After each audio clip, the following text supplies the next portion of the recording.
सर्वप्रथम तो मैं आपको धन्यवाद देना चाहूँगा, क्योंकि आपका स्वास्थ्य खराब था, इसके बावजूद भी आप अपने संचालन के दायित्व का निर्वहन किया। आज मुझे अपार खुशी है कि हमारे मंच पर विराजमान 3 हमारे गुरु ही हैं। आज के मुख्य अतिथि प्रोफेसर विश्वकर्मा सर, जो वास्तव में पूरब का ऑक्सफोर्ड कहे जाने वाले इलाहाबाद विश्वविद्यालय में 4 साल तक हेडशिप किया और करीब 40 वर्षों तक अध्यापन कार्य किया।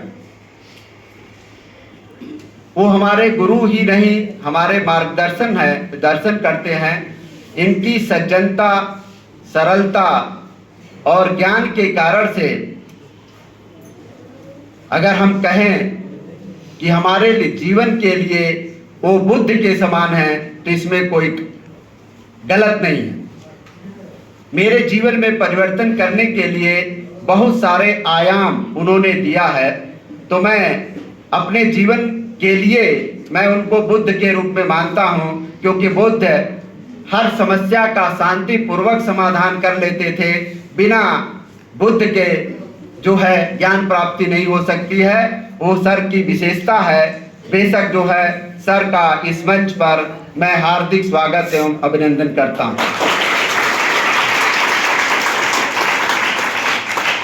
आज हमारे बीच में मुख्य वक्ता के रूप में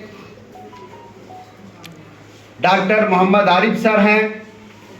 जब मैं बनारस हिंदू विश्वविद्यालय में पढ़ रहा था तो सर ने अपने ज्ञान से हमें अभिसिंचित किया है। आज दूसरी बार काशी नरेश राजकीय स्नातकोत्तर महाविद्यालय के प्रांगण में पा करके मैं आह्लादित हूँ, प्रसन्नचित हूँ और मैं इनकी विचारधारा, इनकी विषयों पर ज्ञान की जो पकड़ है, उस आधार पर मैं अपने जीवन के कबीर के रूप में इनको सम्मान देना चाहता हूं। मैं, आप लोग माने या ना माने, लेकिन मेरे जीवन के लिए सर कबीर के रूप में हैं। हर मौके पर मुझे गाइडेंस देते हैं और सही चीज को सही बात बताते हैं, तो मेरे जीवन के वो कबीर हैं। मैं उनका भी हृदय से स्वागत अभिनंदन करता हूं। आदरणीय प्राचार्य महोदय, कुछ कारणों से जो अभी नवीन विश्वविद्यालय खुला है मिर्जापुर में, मां विंध्यवासिनी विश्वविद्यालय, वीसी वहां की नियुक्त हो चुकी हैं। उन्होंने मीटिंग ऑर्गेनाइज किया है। उस मीटिंग में उनको जाना था, इस कारण से वो चले गए। लेकिन सर से मैंने निवेदन किया कि सर, मैं महाविद्यालय में एक संगोष्ठी का आयोजन करने जा रहा हूं भारतीय लोकतंत्र के शिल्पी डॉक्टर भीमराव अंबेडकर पर। उन्होंने सहर्ष स्वीकृति दी और हर पल हर पग पर मेरा साथ दिया, तो सर का भी मैं हृदय से स्वागत एवं अभिनंदन करता हूं। हमारे विशिष्ट वक्ता प्रोफेसर सत्यनारायण वर्मा सर मेरे आज के साथी नहीं हैं। मैं 2004 में जब डॉक्टर श्यामा प्रसाद मुखर्जी राजकीय महाविद्यालय भदोही में था, तो हम दोनों लोग एक प्रकार से इसी काशी नरेश राजकीय स्नातकोत्तर महाविद्यालय के छात्र भी रहे हैं। तो इस कारण से मैं इस संगोष्ठी में मेरे जीवन में एज ए मार्गदर्शक के रूप में, मित्र के रूप में, शुभचिंतक के रूप में मैं उन्हें महात्मा ज्योतिबा फुले के रूप में मानता हूं, क्योंकि वास्तव में उनकी विचारधारा बहुत स्पष्ट और आलोकित करने वाली होती है। तो मैं इन तीनों महान विभूतियों का मैं हृदय से स्वागत अभिनंदन करता हूं। हमारे बीच में, हम लोगों के बीच में 1 वर्ष पहले यहाँ पर थे, संजोग से इलाहाबाद विश्वविद्यालय में चयन हो गया और हम लोगों के साथ छूट गया है, लेकिन वास्तव में चंद्रभान यादव जी का कर्मठता, इस महाविद्यालय से जो लगाव रहा है उसको मैं भूलना नहीं चाहता हूं। और मैं आपको बता दूं, आज भी वो जहां पर योगदान दे रहे हैं उनका योगदान बहुत ही सराहनीय है, लेकिन इस महाविद्यालय के लिए भी अपना 9 साल का समय दिया है और संजोग से रीडर के पद पर, अब तो रीडर नहीं है, लेकिन 8000 का ग्रेड पे इसी महाविद्यालय से इन्हें प्राप्त हुआ है। वर्तमान समय में इलाहाबाद विश्वविद्यालय में आप हैं, आपका भी मैं हृदय से स्वागत एवं अभिनंदन करता हूं। साथ ही साथ महाविद्यालय परिवार से हमारे बहुत सारे विद्वान साथी गण उपस्थित हैं। हम देखें सीबी मैडम हैं और प्रीति मैडम हैं, सूर्यनाथ खरवार जी हैं, ज्योति मौर्य हैं, शिखा मैडम हैं, सिद्धार्थ भगवान जी हैं, आनंद सिंह सर हैं, अखिलेश जी हैं और जितने भी लोग हैं, देवेश जी हमारे जो साथी हैं, क्योंकि इसको सुबह से लगे हुए हैं इस व्यवस्था को नया आयाम देने के लिए। तो मैं सभी महाविद्यालय के सम्मानित शिक्षकों का हृदय से स्वागत एवं अभिनंदन करता हूं, जो हमारे विद्वान वक्ताओं के सुनने के लिए यहाँ पर उपस्थित हैं। और सबसे ज़्यादा बधाई और धन्यवाद के पात्र हमारे प्रिय छात्र एवं छात्राएं हैं, जिनको मैंने कल आह्वान किया कि सारे बच्चे जो है हमारे विद्वान वक्ताओं के विचारों को सुने और अपने जीवन में पालन करें। तो सभी बच्चे बढ़ चढ़ करके यहाँ पर उपस्थित हैं, तो सबका मैं हृदय से स्वागत एवं अभिनंदन करता हूँ। साथ ही साथ मैं अपनी 2 छात्राओं का नाम लेना नहीं भूलता।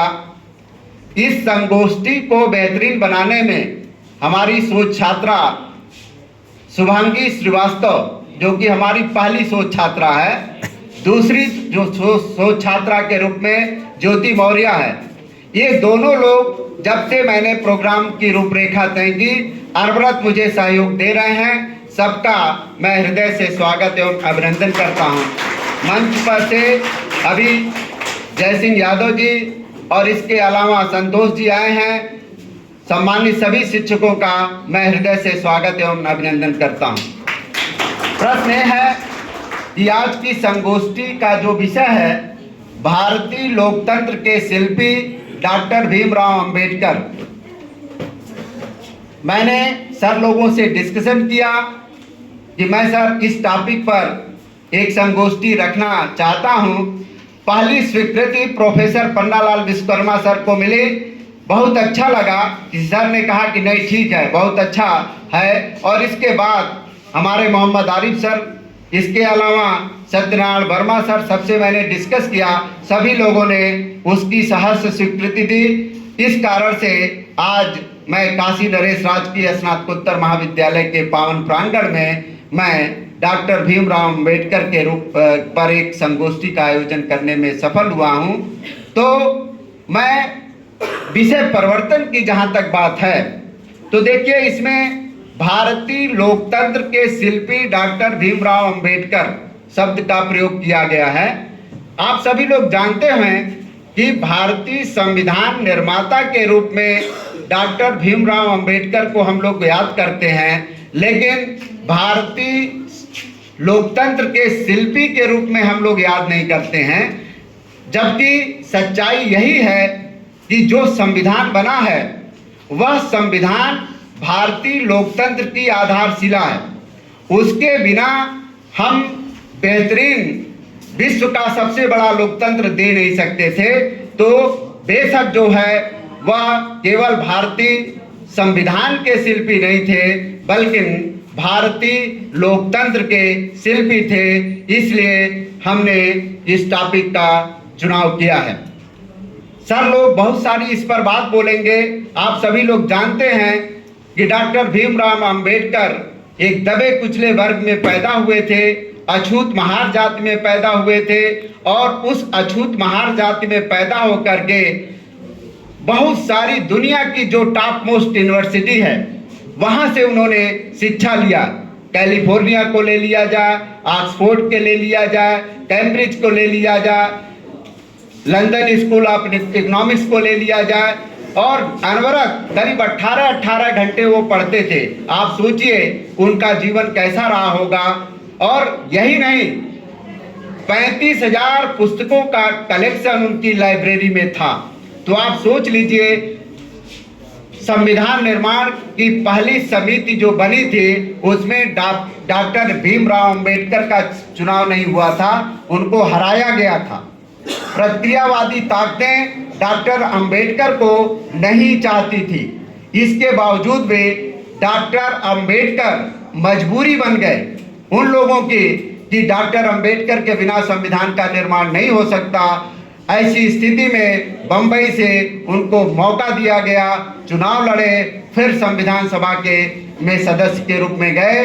तो जो भारतीय लोकतंत्र है, जो विश्व का सबसे बड़ा लोकतंत्र है, उसकी आधारशिला, उसके शिल्पी के रूप में बेशक डॉक्टर भीमराव अंबेडकर को ही याद हम कर सकते हैं। क्योंकि मुझे आज बहुत ज़्यादा बात नहीं बोलनी है, कुछ विषय प्रवर्तन करने की बात कही गई है, तो बेसिक चीज़ों को मैं बता दे रहा हूँ। हमारे विद्वान वक्ता जो हैं, हमारे गुरुदेव जो हैं, जो बात करेंगे उनको आप लोग ध्यान से सुनिएगा। बेशक आपके जीवन में आमूल चूल परिवर्तन आएगा अगर इस व्याख्यान को आप लोग सुनते हैं। तो मैं इन्हीं सब बातों के साथ अपनी वाणी को विराम देता हूँ। सभी का हृदय से धन्यवाद।